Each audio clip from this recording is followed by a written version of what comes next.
He is the middleweight champion of the UFC, Robert Whittaker. Robert, how are you? Thank you for doing this. How very good, mate. Thanks for having me again. Yes, it is a pleasure, and it's great to see you this time. I really appreciate it. I know it's early over there in Sydney. Okay, so first things first, how are you feeling right now? Yeah, I feel good. I feel good. Obviously I feel blessed to be able to be sitting here and be happy like this. My still feel a bit funny in the lower regions, like my intestines and my stomach, but I'm positive. I'm very positive. That is good to hear. So now that we've established that, would like to go back to when all this started. When did you first start to feel any kind of discomfort as far as that region is concerned? It was about 2 p.m. after the weigh-in. So Okay. 2 p.m. after the weigh-in, I started getting stomach cramps to the point where I couldn't drink or eat anymore. And obviously, after a weigh-in, rehydrating and refueling is pretty important. So, I started getting those cramps, and I couldn't eat, couldn't drink, and that wasn't too bad. I thought maybe I'm just tired. I'm just going to go to sleep, rest it off, and then I started like violently throwing up all the water that I had just consumed, and all the good stuff. So yeah, it went downhill very quickly. And prior to that, you didn't feel any kind of discomfort? No, there was nothing. Just out of the blue, I started getting stomach aches, and then it got much, much worse, and to the point where I was throwing up everywhere, and I couldn't stand the pain. The pain was out of this world. I remember when we spoke, when you were on my show the Monday of that fight, and I asked you about, last year and the bad luck that you had with the chicken pox and all that stuff. That camp was fine. Like in retrospect, there were no warning signs at all? No, there was nothing. I was coming into this fight the best I had ever been. If you look at me on that stage when I'm at the weigh-in, that was the leanest and the strongest I've ever looked. In my open workout, that was the best I've ever performed. Yeah, I was looking I was looking for a strong fight. It's funny. I feel like this is deja vu. Like we've had this conversation Yes. before. I know. Last year, it's crazy. And now here you are. Thankfully, once again, you're okay. So you start to throw up. You start to feel very sick, stomach aches. Who convinces you to go to the hospital? And how do you go to are you in so much pain that you had to call an ambulance? How did that go down? Your trip to the hospital. Yeah, so I was just in so much pain, throwing up, and I think it was clocking on to 1 p.m., 1 a.m. Sorry, and my coaching staff and the doctors had been talking, and at this point, I still think like eventually the pain will subside. I'll fall asleep, and then I'll go fight the next day. But I think they were having a very different discussion, and then about 1 p.m. I woke up and I started throwing up again, and this time like I had already thrown up everything I had, so it was just like dry heaving at that point and it just hurt so much that I was like, I need to go somewhere. And then the doctors came in, they saw me the way I was throwing up, and they called an ambulance, and I was rushed to hospital, put on drips, heart monitors, and stuff. And Wow. within the span of like 3-4 hours, they were like, "Nah, you need emergency surgery, or you're gonna die." Oh my God. They actually said that to you. Yeah, because collapsed bowel is pretty serious. My God. And how does that happen? Now do you know how do you actually experience something as horrific? I mean, it sounds like the worst thing in the world. Yeah, it's just it's funny. It's like as serious as the surgery was and the injury and the illness, the overwhelming feeling was embarrassment. It's and I know it doesn't make sense, but man, like that was my fight. This is the second time I've had to pull out of a fight in my home country, and it was embarrassing for me. That was actually my next question. When you came to terms with the fact that this fight was not happening, that it was going to get canceled literally hours before, how did you react to that? Yeah, like I said, not well, not well. It was crushing. It was crushing. Thankfully, like from the moment that I got my illness, it was a matter of just going through the surgery. I was highly medicated, the anesthetic, and then I wasn't really coherent till like about Tuesday. So the event had come and gone by then, and everyone was talking about the next one. Yeah, it's crazy. And there you are spending another week in the hospital, but thankfully you are home now. Have the doctors given you any kind of theory as to like what happened? How could this happen? And I'm wondering, is it in any way related to what you experienced last year? Because didn't you have an internal problem with a staph infection with your stomach? Is it at all related with that? Yeah, no, it wasn't related at all. The reasons for twisted bowel is generally either previous surgery, which I've never had, which is why it was so strange, Hmm. or or trauma. And then I was like, well, I do fight for a living, so it could be something like that. But they're like, nah, it's usually like a car accident sort of trauma. You know, you've injured yourself, Wow. and yeah, nothing came to mind. Nothing came to mind at all. I had heard, based on what was said afterwards, that had you somehow made it to the fight, and if you were kicked in the stomach in the fight, that this could have been fatal. Were you told the same? Yeah, I was. The doctors had told me that morning Wow. yeah. How was the UFC? I mean, this is obviously a big deal for them going in there. And I'm sure no one felt worse than you, but in terms of your experience, your time talking to them, whatever you heard, I'm sure your management dealt with them a lot. But how did they handle the news based on what you heard? Yeah, the UFC doctors and staff were amazing. You know, they got me in, and they saw me that I had the best care and the best doctors and the best scans, best surgeons coming in and making sure everything was done professionally and well done. Dana himself was very supportive. He came into the hospital and saw the state I was in, so there was no doubt as to why I wasn't fighting. You know, there were a lot of people saying, "Oh, he knew he was sick. He was going to pull out." It's like, why would I cut weight Right. Yeah, seriously. and then pull out? It's like I would have done it the other way around, surely. The surgery, how was it? How long was it? I'm not too sure. Like I said, after once I went in with the anesthetics and all the pain meds that I was on, it's kind of blurry, a bit Okay. hazy from from about Saturday night to through to about Monday, Tuesday. And what have they told you in terms of how long it will take for you to feel like yourself, feel back to 100%? What's the recovery time?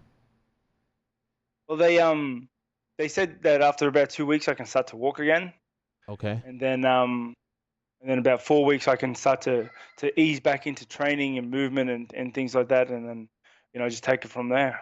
Okay, so right now you can't walk? And now I can walk. Like I think they're giving me a scale of someone who doesn't do very much. Like Right. I'm walking. The main thing is just not to lift because obviously my intestines and bowels are a bit funny, and the scarring on on the cuts that I had to get. Yeah. So but you have like a general feeling of discomfort right now, is that accurate? Yeah, when someone goes in and prods and pokes your intestines, it leaves you a little bit uncomfortable for a while. I can imagine. I also imagine you probably didn't watch the event. Am I wrong? I did watch a little bit, but it was hard. Like I said, it was very hazy. Yeah, yeah. Um, did you have a reaction of any kind when you saw Kelvin show up to the event with the belt, saying that he's the champion now? You didn't show up. He got a lot of heat for that. What did you make of that scene? I thought it was cute. It's when your kid finds your work belt at home and starts wearing it around the house, and it's adorable. So yeah, I thought it was funny. Did you feel like it was in poor taste? Oh no, it is what it is. I think if you've got any sort of spotlight on yourself and you're not using that in a way that can make a lasting impact, then you're a little silly. And what about what Israel said after the fight as well, saying that he should be fighting for the belt, that you didn't show up to work and it's not the first time. Did you feel like any of that was below the belt, considering the state that you were currently in? It's it just says a lot about him, and I think a lot of people saw that. Either yeah, it's just it is what it is. If the only time they want to try and attack me is when I'm down. So Hmm. so if I would have still rocked up, I think I would have had a pretty good chance still to win. So Even with it the is what it collapsed is. bowel. Even with the collapse bow, I Wow. would have had a heart monitor on me and still won, I reckon. Um, was there ever any talk afterwards of stripping you, to the best of your knowledge? Not that I know of. Not that I know of. Not that it really matters though, because the whole thing is just I had to get my health underway. There was literally no way I could have fought that fight, and what will be will be. Right. But UFC were very supportive of me. They like I said, Dana came in, he saw the state I was in. Like I wasn't faking anything, and yeah, they know they know I come to fight. If I can fight, I do fight, and I leave my heart out there. I always have interesting and exciting fights, and yeah, I think I have a huge supporting here down here in the Australasian area. So late last week, they announced that it's going to be Israel Adesanya versus Kelvin Gastelum for the interim title. What was your reaction to that news? Yeah, I was happy for them to, if they want to, I think it's good. I think it's good. I think it's good for both of them. I think they jumped the queue a little bit, and I feel for the other middleweight contenders. The top dudes, but I think it's good for them to fight it out to have that run before they have to get a shot at me. I need a little bit of time, and they've got something to do now. So you say you think they jumped the queue. I'm assuming that you're referring to Israel since Kelvin had the title shot. Yeah, well, exactly. Even Kelvin only just beat Jacare and lost to Weidman. Right. But Adesanya hasn't really fought anyone in the top five. Yeah, it's you can I'm sure if you go out there and you go ask the other 1, 2, 3, 4, they're kind of like, what's going on? Is there anyone else that comes to mind that you think is more deserving? I don't think it's a matter of. I don't think it's about deserving the shot. I think every middleweight fighter deserves a shot at it. I think it's just how it's played out. The middleweight rankings, you would know, middleweight rankings have been a bit funny Yeah. for the last few years. So yeah, it is what it is. I think it'll be a very interesting fight. I think that's the first fight, that for Adesanya that it could pose a bit of a problem. So we'll see. Yeah, I heard that you said last week, I believe on your podcast, that he's not as good as he thinks he is. Did you feel impressed at all by what he did against Anderson, or do you still feel like there's a lot to be seen there, a lot to prove from Israel Adesanya? Yeah, I wasn't impressed with his performance against Anderson. If anything, I was impressed with Anderson's performance against Adesanya. Anderson is not in his heyday anymore. He is like easily on his way out. Everyone can see that. And for Anderson to put up such a good fight, I gave Anderson that second round. For him to put up such a strong fight against a dude that's on a tear with such a high level striking skill set, and is running through people. I thought props to Anderson. Adesanya is very good. Don't get me wrong. He's very, very, very good. I think he's trying to build a hype train that doesn't exist. So you're not jumping on that bandwagon just yet. You feel like there's more for him to do to prove that he is worthy of all this hype. 100%. Like get Adesanya to run the gauntlet like I did, and let's see if he looks the same afterwards. Does it jerk your chain at all when you hear him talking about you and just what's to come and who he is, and you feel this way clearly? Does it get under your skin? Does it bother you? Not at all. Absolutely not. I don't pay attention to a lot of that stuff. Like I said, I'm trying to use my spotlight in a positive way. Pushing education with the programs I'm running, and working down at the gym, just doing my thing. I'm running my scene. Whatever he's doing, is his business. We'll meet eventually. Yeah. Do you acknowledge the fact though that this could be one of the biggest fights ever? I mean, certainly in that region, whether it's in Sydney or Melbourne or New Zealand, like this could be Etihad Stadium worthy, 55,000 plus. Do you agree with that? I think any fight that I go to becomes the biggest fight in the area. Okay, so with that in mind, considering what happened the last 2 years, are you maybe thinking, you know what, let's take a break from fighting in Australia because weird stuff just seems to happen? It seems that way. It really does. But I'm not one to quit. Yeah. I'm not one to quit. So I'm gonna keep striving for that, for my hometown fight. And I think at this stage I owe the people a fight here. So Yeah. I'm gonna keep striving for it. Realistically, did they say to you when you could return? Not so much train, but like what's a real, like, September, August? Do you have a time frame in mind? Yeah, I'm looking. I've penned in my diary August, but my biggest calendar is just my health. Yeah. I've never had a hard timeline on when I fight ever. It's just one of those things that I need to get better. Once I'm better, I train and then I fight to the best of my ability. So I think August is a good date. I think obviously I have to let Adesanya and Gastelum fight, and then when they're ready, I'll give them a run. Are you the type to lick your wounds? Like, are you in the mourning period now? Are you still feeling down? It's not down. I don't feel down as much as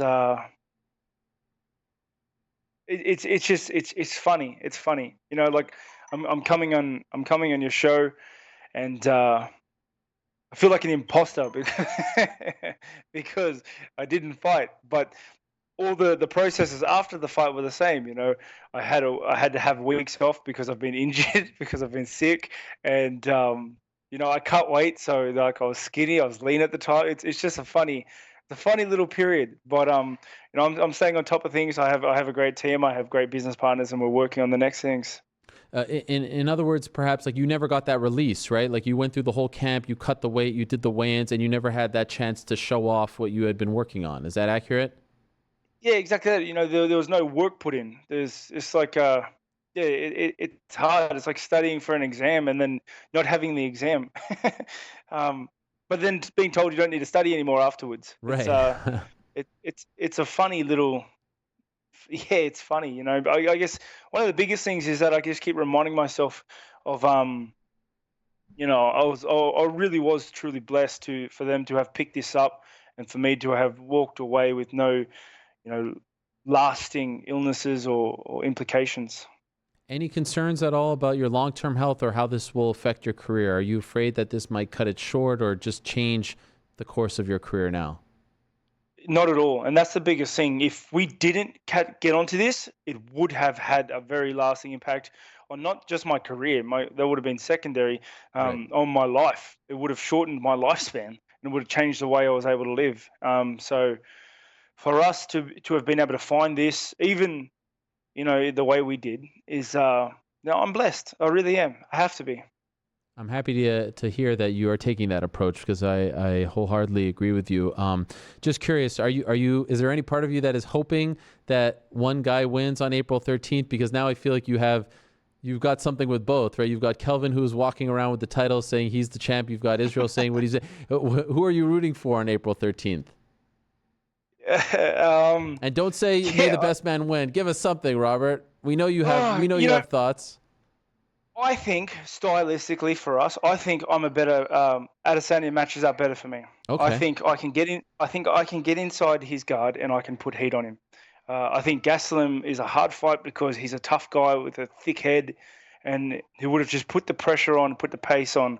I think Adesanya doesn't like pacing like that sort of way. I think he would have tried playing a distance game with me, which is I'm very happy to do, but I'm very quick, and I surprise a lot of people with that. So I think that's not an easier fight. Wrong word. It's a better fight for me. But plus of course with the area and our countries and yeah, I think it would have been a great matchup. Do you? I think a better thing. Yeah. I think a better thing to ask is if Adesanya and Gaslam are going to fight for Cejudo's belt, or if it's going to be a new one. Well Like, does he played. give it back? I'm not sure. Well played. Well played. Why? Why do you say that? I thought that the UFC gave him that title. Yeah, yeah. Who knows? Maybe Cejudo has to fight Adesanya next. That's right. Wow. Wouldn't that be something? So, based on what you said, do you think Adesanya wins? Like, are you predicting him to win, or is that just what you're kind of feeling in terms of what you want? Not at all. I honestly couldn't give you an accurate prediction on who will win. Like, I think Gaslam has the skill set to really make it hard for Adesanya. I think like he could either just take him down, beat him up, or he could land a power left, or Adesanya could keep Gaslam on the edge of edge of his jab, edge of his kicks, and pick him apart until it's too much. I honestly think the scale will tip either way, but quite significantly. It'll either be a whitewash in one direction or whitewash in the other. Well, most importantly, so happy to hear that you're okay, Robert. Truly am. I'm sorry that this happened again to you, and I'm sorry that you've had to deal with the surgery and the aftermath of feeling discomfort, but so happy that you're okay and that you're going to be okay. Again, can't thank you enough. I hope that we never have these conversations again about what's going on internally and bad luck. I only hope the best for you and that you make a speedy recovery and can play out the rest of your career with only good news and good fortune. So rest up. Hope you have a speedy recovery. Thank you again for doing this, especially early in the morning over there. And enjoy the time off. I think you deserve it at this point, with or without the fact that you got to fight just a couple of weeks ago in Melbourne. Thank you so much for having me. Honestly, we got to stop meeting like this. Yeah, I know. We need to change it up. After your next win, we will talk on better terms. Sir. All right. Thank you, Robert. All the best to you. There